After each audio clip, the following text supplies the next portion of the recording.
Assalamualaikum Ustaz. Waalaikumsalam warahmatullahi wabarakatuh. Hayakumullah.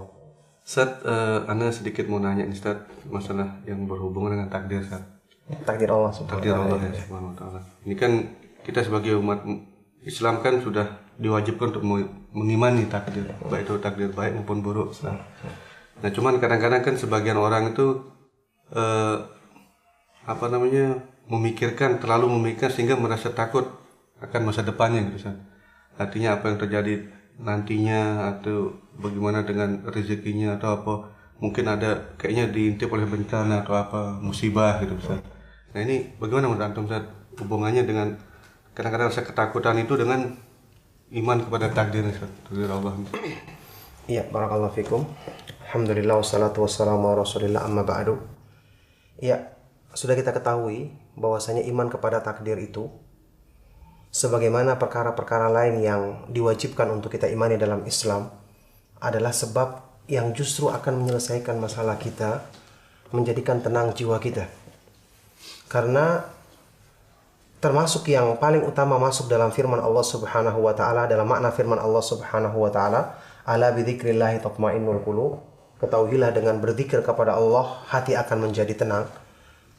Termasuk di antara seutama-utama zikir adalah mengisi hati dengan keimanan yang benar terhadap hal-hal yang diwajibkan untuk kita imani. Apalagi mengimani masalah takdir, ini berhubungan dengan perbuatan Allah, nama-nama dan sifat-sifat Allah, yaitu Al-Qadir atau Al-Qadir. Nama Allah yang maha indah, Al-Qadir, yang maha kuasa atas segala sesuatu, yang maha menakdirkan segala sesuatu. Makanya kalau seorang hamba yang beriman mengimani takdir dengan benar, hidupnya akan tenang. Justru hidupnya akan lapang, hatinya akan terasa damai. Itu yang diisyaratkan oleh Allah Subhanahu wa taala dalam firman-Nya dalam Al-Qur'an, "Ma asaba min musibatin illa biidznillah, wa may yu'min billahi yahdi qalbah." Tidaklah menimpa satu musibah pun di dunia ini kecuali dengan izin Allah. Maka barang siapa yang beriman kepada Allah dalam menghadapi musibah tersebut, Allah akan berikan hidayah kepada hatinya.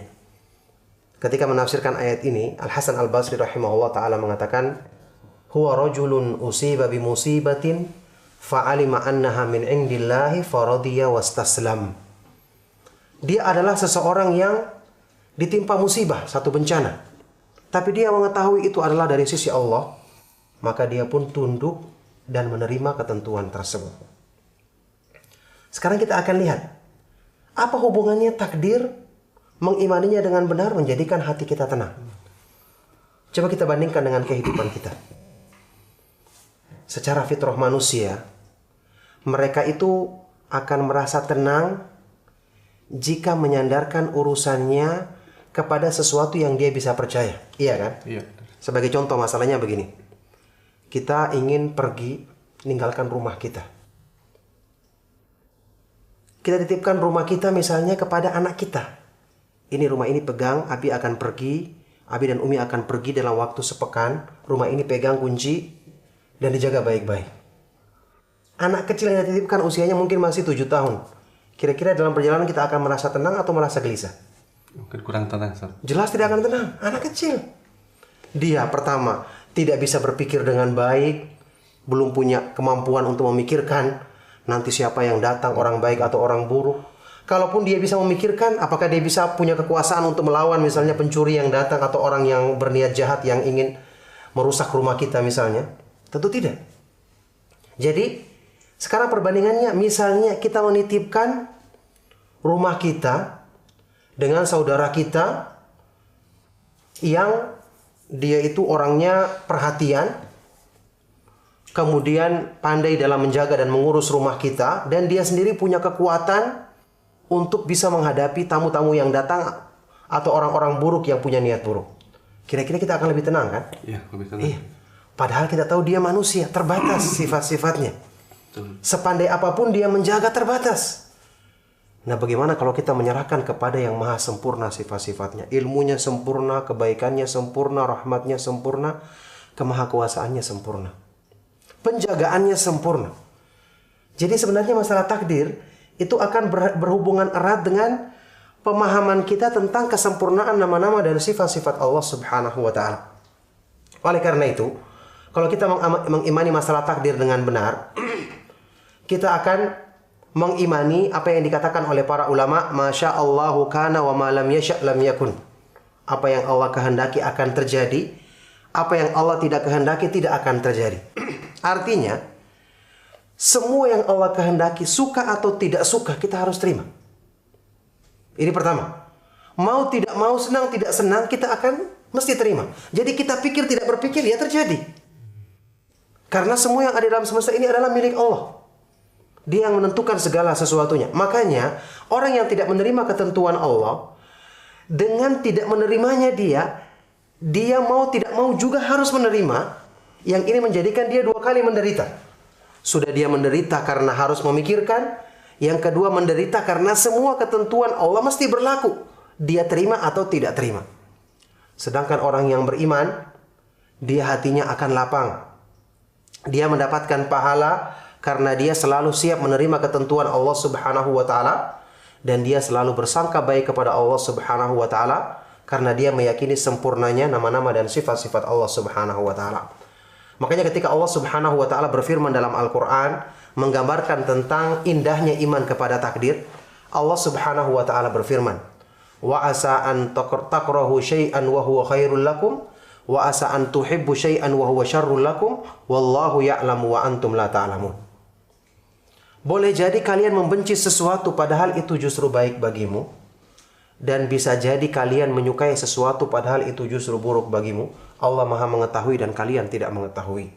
Coba lihat, ketika kita takut menghadapi masa depan kita, seharusnya kita berpikir, apa yang bisa menjadikan saya bersikap baik menghadapi masa depan kita? Kita berpikir, sekarang masa depan tidak bisa kita rubah. Mesti akan terjadi sesuai dengan kehendak Allah.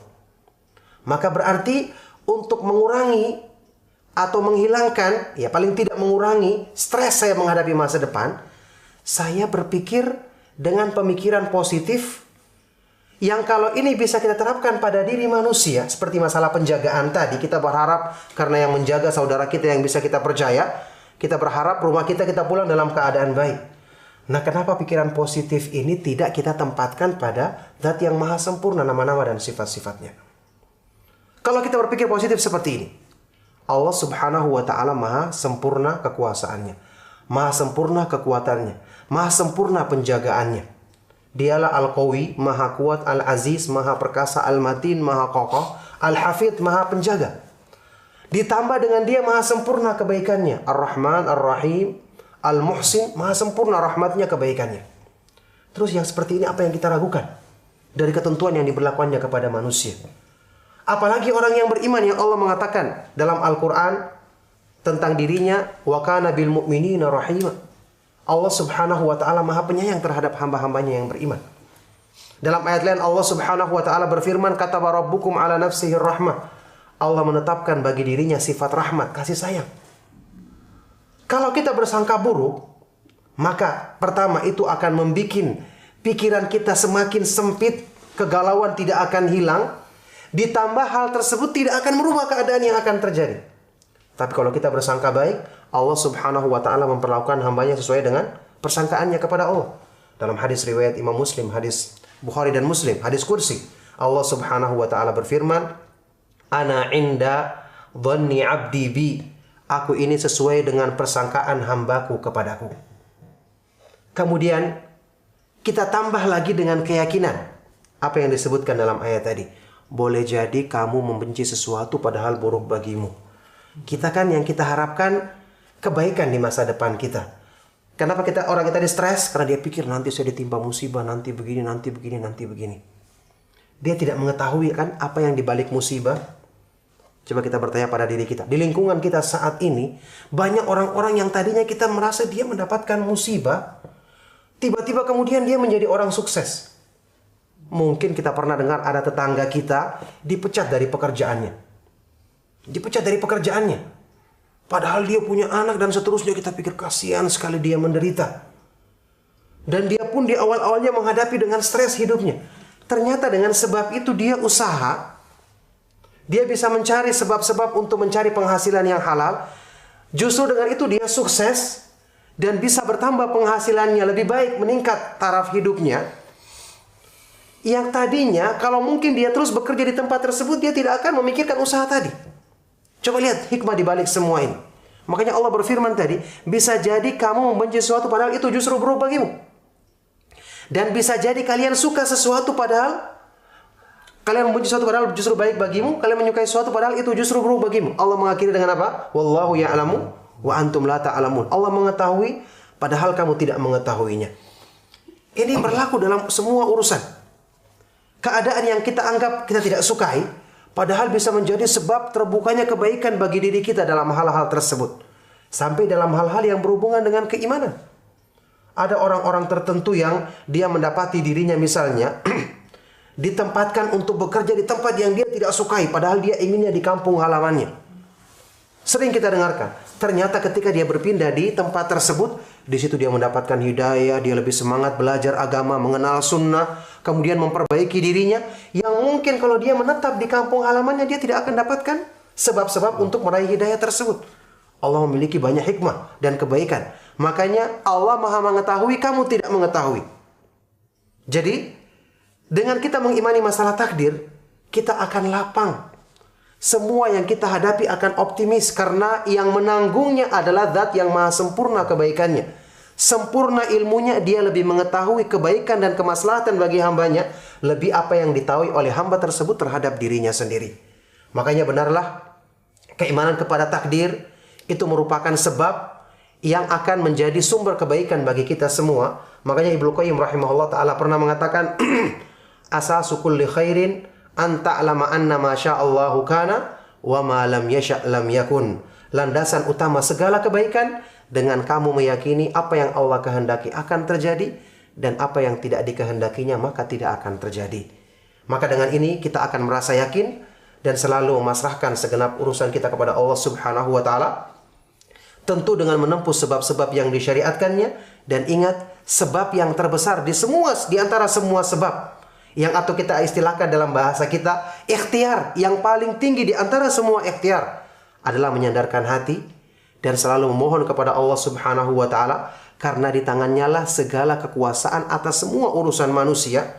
Ini lebih tinggi kedudukannya dibandingkan dengan sebab yang kita lakukan dengan tangan kita, dengan anggota badan kita. Bersandar kepada Allah justru merupakan seutama-utama sebab, seutama-utama ikhtiar yang hendaknya dilakukan manusia dengan cara tadi memperbaiki keyakinannya dalam menghadapi segala ketentuan Allah Subhanahu wa taala, baik yang dianggapnya baik ataupun yang dianggapnya buruk, tidak sesuai dengan keinginannya. Demikian. Jadi intinya Ustaz, ketakutan kita ini tidak merubah apa yang akan terjadi. Tidak akan merubah keadaan yang terjadi. Justru dengan kita optimis, justru ini sangka baik kepada Allah yang akan menjadikan Allah memberikan kebaikan kepada kita. Ustaz, mungkin secara singkatnya Ustaz, bagaimana kiat-kiat kita supaya kita tenang menghadapi masa depan, artinya menggantungkan kita masa depan kita, praktisnya itu ya. Praktisnya itu, Ustaz. Iya.